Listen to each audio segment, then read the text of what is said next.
মা বারবার বলল বাজারে যাস না, বাজারে যাস না, সন্ধ্যা নেমে আসছে। মার কথা না শুনে বাজারের দিকে রওনা দিলাম। এখন এখন কেমন যেন ভয় ভয় লাগছে। কেনই বা মার কথা না শুনে বাজারে যাচ্ছি? হে বাপু, দাঁড়াও তো। এই সন্ধ্যাবেলা হুর হুর করে হিটলারের ভাব নিয়ে কোথায় যাচ্ছ? তোমার কি শরীরে একটু ভয় নেই?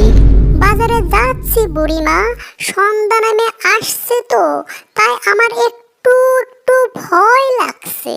বাজারে বেশি দেরি না করে ফটাফট চলে আসব। মোবাইল ভালো করতে যাচ্ছি, মোবাইলটা একটু খারাপ হচ্ছে তো। যাস না বাপু, যাস না। কাল সন্ধ্যা, খুব ভয়ানক সন্ধ্যা।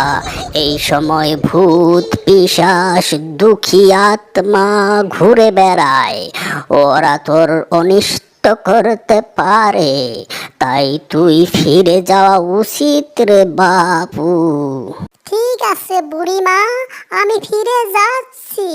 আমারও অনেক ভয় লাগছে।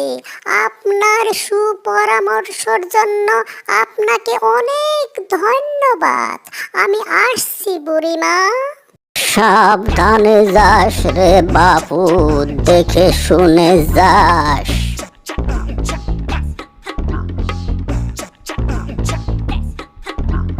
সর্বনাশ, কেমন বৃষ্টি বাতাস আসছে। মনে মনে হচ্ছে পৃথিবী ধ্বংস হয়ে যাবে। আমি কোথায় যাব এখন? ও মা, আমি ফেসে গেছি গো মা। ওই তো, ওই তো একটা আম গাছ দেখা যাচ্ছে। ওই গাছটির তলে গিয়ে আশ্রয় নিতে হবে।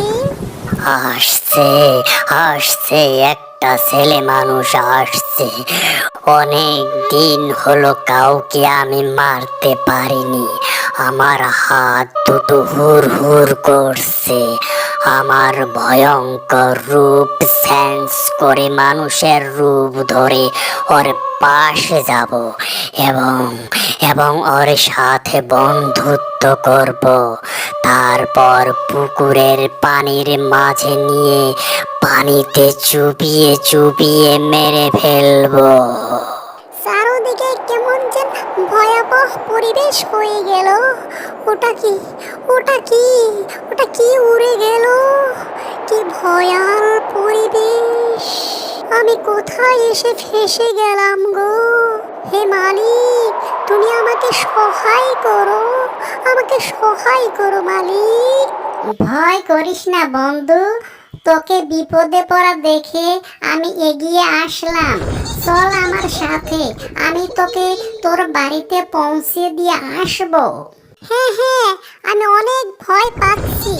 ভয়ে আমার কলিজা শুকিয়ে কাঠ হয়ে গেছে। দয়া মায়া করে আমাকে বাড়ি ফিরে দিয়ে আস বন্ধু, আমি তোর চিরকৃতজ্ঞ হতাম। অবশ্যই অবশ্যই, আমি তোকে সহায় করতে এসেছি।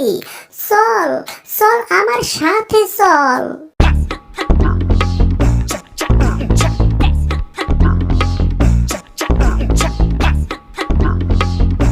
আমার মনে হচ্ছে আমাদের রাস্তা হারিয়ে ফেলছি। এই জায়গাটা অচেনা অচেনা লাগছে। জায়গাটা কেমন যেন ভয়াল ভয়াল লাগছে। আমারও তো তাই মনে হয়, আমরা রাস্তা ভুল করে ফেলেছি।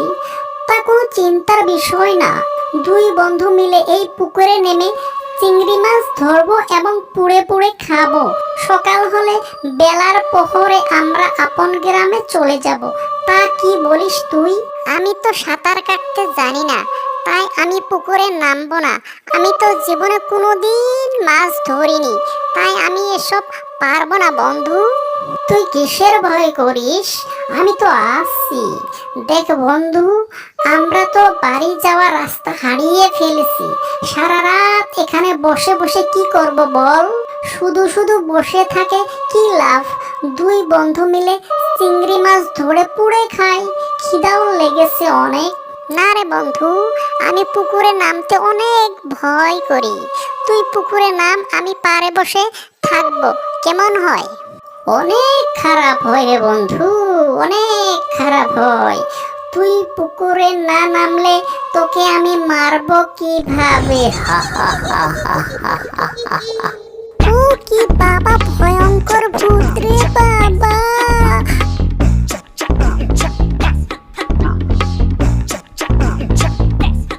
আমি কার পাল্লায় পড়েছি? মালিক, আমাকে বাঁচাও। আমি এখন কোন দিকে যাব বুঝতে পারছি না। চারদিকে ভয়াল জয়াল পরিবেশ। মালিক, তুমি আমাকে বাঁচাও। কে রে বাবা তুই? তুই ভয়ে কাঁপছিস কেন? কি হয়েছে তোর? বল আমাকে। কে কে আপনি? আপনাকে তো আমি দেখতে পাচ্ছি না। আপনি ভূত নাকি? আমি ভূত না, আমি জাদুর আম গাছ। কথা না বাড়িয়ে ফটাফট আমার পেটে লুকিয়ে পড়, ভূত এসে গেছে।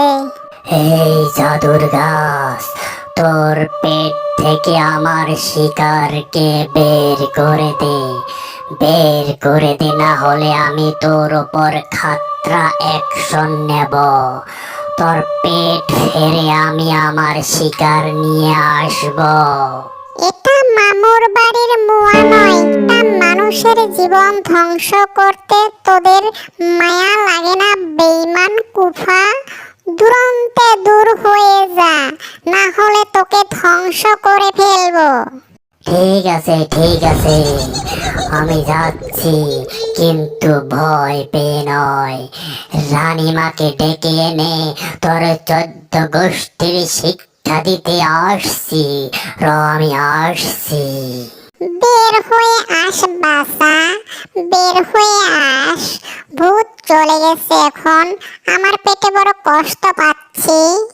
জাদুর আম গাছ, আপনাকে অনেক অনেক ধন্যবাদ। আজ মালিকের দয়ায় আপনি আমাকে প্রাণ রক্ষা করেছেন, তাই আমি আজ অনেক বেশি খুশি। তাহলে এখন আমি আসি। না না, এখনই যেতে পারবি না। ওরা তোকে রাস্তায় পেলে আক্রমণ করে মেরে ফেলবে। রাত শেষের পর যখন বেলা উঠবে তখন চলে যাবি, ঠিক আছে? ঠিক আছে, তবে তাই হবে জাদুর গাছ। রানীমা, রানীমা, কোথায় আছেন? আপনার ভক্ত বিপদে পড়ে আপনাকে তলব করেছে। দুরন্তে সামনে এসে দেখা দিন। বল, কি হচ্ছে? এত চিল্লা চিল্লি কেন? আমি 2টা মার্ডার করা সেরে এসে গেছি, এত দুরন্ত কেউ ডাকে? রানীমা, আমি খুব অপমানিত হয়েছি। আমি একটা মানুষের বাচ্চা ধরেছিলাম, কিন্তু জাদুর আম গাছ মানুষটাকে পেটের ভিতরে লুকিয়ে বাঁচালো এবং আমাকে নানান ধরনের গালিগালাজ পেরে অপমানিত করেছে। অত বড় সাহস! চল আমার সাথে। আম গাছের এত বড় স্পর্ধা! আমার সাথে পাঙ্গা! আজকে শেষ করে ফেলবো আম গাছটিকে। চল তাড়াতাড়ি।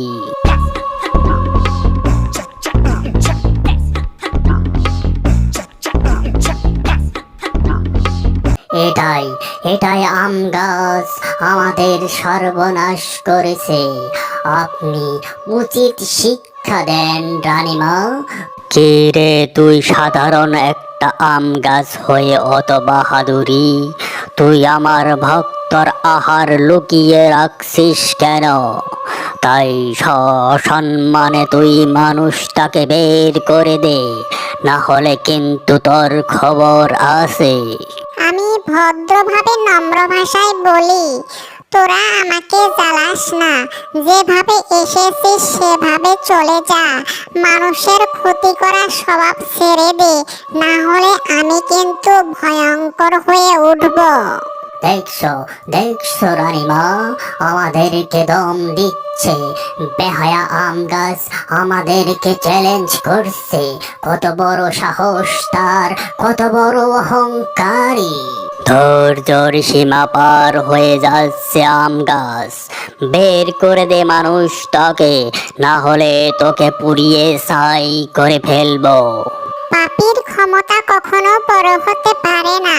পাপীদের ধ্বংস অনিবার্য। তোরা যদি বাঁচতে চাস তাহলে এখান থেকে দুরন্তে পালা, না হলে মেরে ফেলবো তোদেরকে। লে যুদ্ধ ইম সিম ঝিম, ধ্বংস হয়ে যা বৃক্ষ, ধ্বংস হয়ে যা, ধ্বংস হয়ে যা, ধ্বংস হয়ে যা। ও বাবা, কি আগুন লেগেছে গায়ে, আগুন লেগেছে, আমরা শেষ, আমাদেরকে আগুন লেগেছে। বাঁচাও বাঁচাও, পালা রে পালা, পালা পালা। বের হয়ে আস বাসা, শত্রু পালিয়ে গেছে। এখন ভোর হয়ে গেছে, এখন লাহে লাহে বাড়ি ফিরতে পারবি। জাদুর আম গাছ, আগুনে পড়ে আপনার ডালপাতা কিছু পুড়ে গেছে। এসব এখন কি করে ঠিক হবে? তুই চিন্তা করিস না রে বাসা, কিছুদিন পর আপনা আপনি সব ঠিক হয়ে যাবে। না না, ও তো বহু দেরি লেগে যাবে। আপনি বলুন তো কি করলে আপনি দ্রুত ঠিক হবেন? আমার মূলে সকালবেলায় কয়েকদিন 2 বালতি করে পানি ঢাললে আমি দ্রুত সুস্থ হয়ে যাব। ঠিক আছে জাদুর আম গাছ, আমি নিত্য 2 বালতি করে পানি আপনার মূলে ঢালবো। এখন আমি বাড়ি যাচ্ছি, বাড়ি থেকে একটা বালতি নিয়ে আসি, আমার জন্য দোয়া করবেন।